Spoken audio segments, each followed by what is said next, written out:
And I started realizing that Katty my Salgado. situation was not the common one for many people here. And I started to question, what is, you know, why is that I could get a visa? Why there are so many people out there that cannot do it through this process? And meeting, you know, families and people through Center Romero opened my eyes to this whole reality that I didn't know. And that is the reason why I decided to work in this field. I wanted to be able to tell this other story for the people that didn't know. There were many of us. I think that there's still this story to tell, especially to the white communities, to the African American communities, and to other groups that don't know what is, you know, why is we have so many undocumented immigrants in the States, and it is not just a matter of they are committing a crime or they are here illegally because they don't want to wait in line for a visa. But you know, it's this whole very complicated issue. So through Center Romero, I got connected to the Immigrant Coalition for Immigrant Refugee Rights. And I have never done this type of job. I did TV production, I did websites, but it was mostly the commercial part of it. So pretty much what got me the job was my interest in the issue, and also a degree in communication that I had from Loyola. But I didn't know much about how to do a press conference, how to talk to the media, or how to, you know, express myself or talk about a message or try to do advocacy to media, through media. So I started on February 2006, and March 10th, 2006 was the first big march. And I pretty much was thrown, ¿no?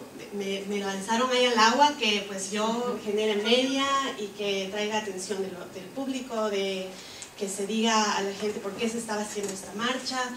And that's how I met a lot of people in the community, mostly Mexican leaders that were the ones that were organizing, you know, and planning these marches.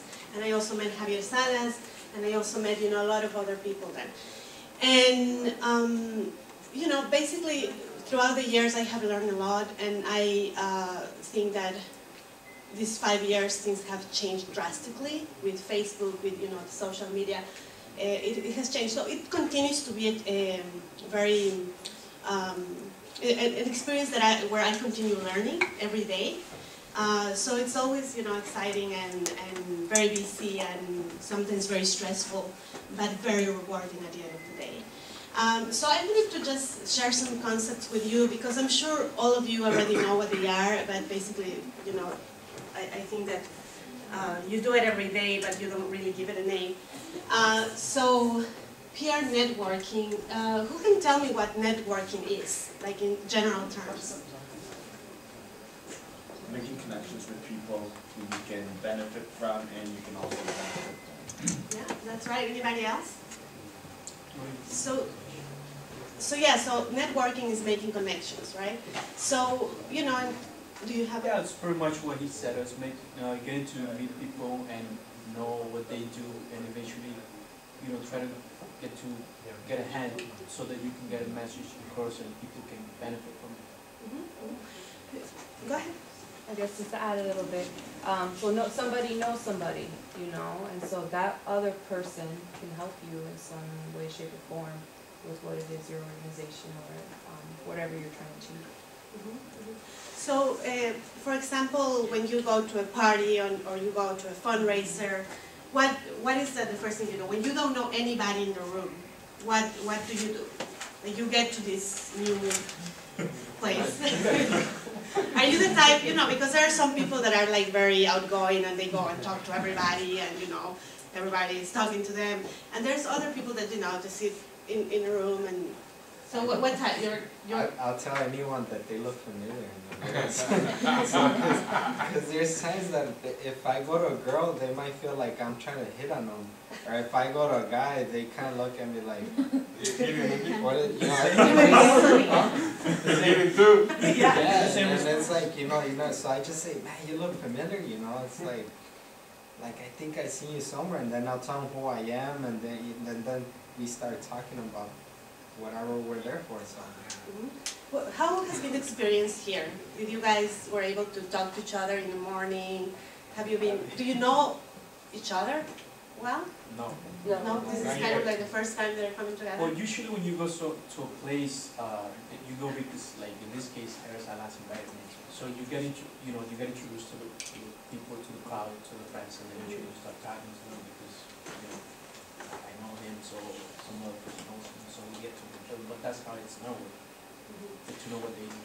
Yeah, and I think the importance about being good at networking is actually know what is that you want to get out of the place before you even go there, right? Like if you guys are going to a, let's say, to a fundraiser, and you pretty much know the type of crowd that you're going to be meeting, to pick maybe 2 or 3 people that you really want to talk to, and make that effort to go and talk and actually have like a longer conversation with those people. You usually have like in big receptions like the hotshots, not like the people that are the most important people. It is very hard to talk to them, and maybe that's the people that you want to talk to. But usually it's very hard to talk to them. But at least you can, go, give them your card, make sure that at least you make the first contact, and then when you contact them again, you can tell them, I met you last night. But what is very valuable about networking, I think especially for people that are working in PR and working that need to organizers that need to move people to work with them. I think it is important to create solid relationships, and it is good to take your time to go and talk to 2 or 3 people and make sure that those are the people that you will continue build your relationships, because as she says, they will introduce you to others as well, and then you'll be able to expand your network. And now the networking term has also changed, because with social media now we're pretty much friends of everyone, right? So it's, it is changing, but in general terms, there are some of the consejos sobre cómo ser un PR. So for example, plan in advance who you want to meet, be willing to invest 10 minutes with someone before you give up. Because many times when you start talking to someone and you think, oh, this person really, what she's going to do for me, right? So when you invest more time, listen a lot, listen what they care about. And then, after that time, then decide, what you can do for them. And maybe you can create, that link in terms of work. Again, focus the conversation on them. Think about how you can help them, and then after you feel more at ease, you can share your what you want, right? Lo que les interesa a ustedes, y para así pues crear una relación. Y después de eso ya pues ustedes pueden volverles a llamar y la cosa es más fácil. Y esa misma gente les puede presentar a otros. Any questions around these? I'm sure these are concepts, these are things that you do all the time. I did have a point when I did the blog for them. I told them to bring a business card. I don't know how many of them brought a business card, but so far a lot of them have asked me for my business card, but nobody has offered me a business card. So that's point number 1, you need to create one, even if you don't have a job. Who cares? Yeah. I'm sorry. Yeah, that's totally true. So, any questions, anything else on this? So I'm going to move towards like with communications and media and social media is, and that's pretty much what I do. Who knows what earned media is? I would like to just make a point about the importance of the way you present yourself, right? The way you handshake, right?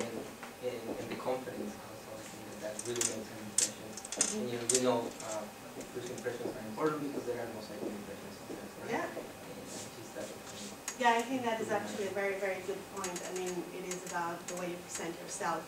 Usually, when they give you, how do you call it in English? I always forget the fish handshake or whatever. That's so weird, and a lot of times happen, right? That you're trying to meet somebody and they are kind of, yeah. So that gives you an impression, right? Is this person reliable? You question other things. But anyway, so in terms of earned media, I know it's there, but does anyone want to talk what earned media is? Do you guys are familiar with that term? No? Anybody? It's basically I think you even said it. It's like come up with an issue, with a topic or a situation, a problem that affects a lot of people, but also make it appealing to the media, to the newspaper, radio, TV, and so that they get interest and so they can cover the issue, so that people know about it. Yeah, and it refers also to, you know, you have paid media, all the commercials you see on TV, everything, all of that is paid media. So that necessarily, I mean, that is, when you have money, that is not difficult to make. Now the struggle with non-profit organizations and communities is that we don't have money to pay for like a $100,000 ad. So what we really need to work hard in getting the attention from the media to cover our issues, so that way we get either the name of our organization out, or you know whatever is or the issue out there. Like for example, what was the name of the person that just did a presentation before? Davida John and Aller Brown. Yeah, the one that mentioned about the changing attitudes. Mm-hmm. So this comes to play very strongly because you know media actually is what causes people to think certain ways about people and about products and about issues. So you know, free coverage of our issue, that's what earned media is: newspapers, radio, TV, internet, now all social media. So non-profits, in terms of our organization, we usually the way we use the media is to do turnout. And the perfect example is Javier. During the marches in 2006, radio played this incredible role. I mean, they were the ones responsible on getting so many people on the streets. So, you know, I think there was also that relationship built over the years with community members and members of the media that were able to make that happen, because at the time we didn't have, nobody cared about immigration reform outside of the immigrant community. And when they saw those numbers on the street, they were totally shocked. And they were shocked, and they were talking about how they, why didn't they know that this was going to happen?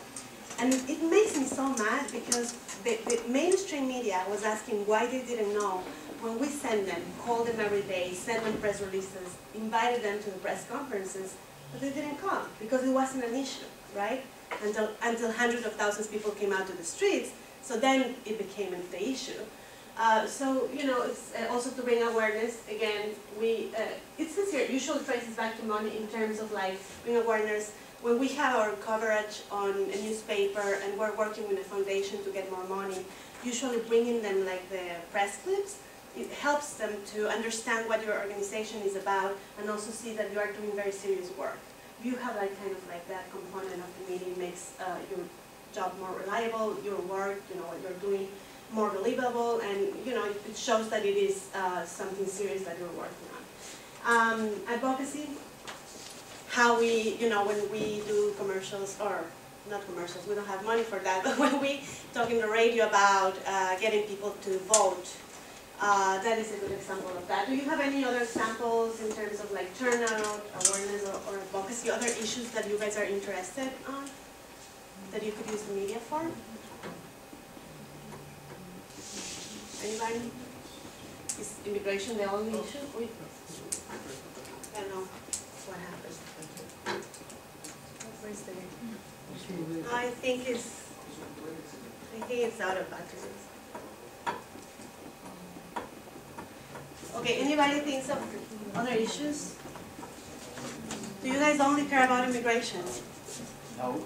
What else do you care about? But there's health, there's, yeah, someone's here, but we don't want to say, but education, social services, the legal system. I mean, there's tons of topics that affect us everyday life, but we're not familiar how things work. Like what Naleo does. Mm-hmm. You are not familiar? Yeah, I mean, the majority of the society doesn't know what they do. So that's another, you know. Se perdió la conexión. Bueno, I guess se le acabó la batería. ¿A la laptop? Ya, ahorita la acabé de poner. Pero, Ok, ahorita le digo. Pero bueno. Oh, there it goes. Yay! Ya es tú. So yeah, so that's, Oh, ya está, okay. yeah. Great. Yeah, it was so in order to be able to do all this, you know, in order to be able to do it in a way that that is not only valuable but is also effective,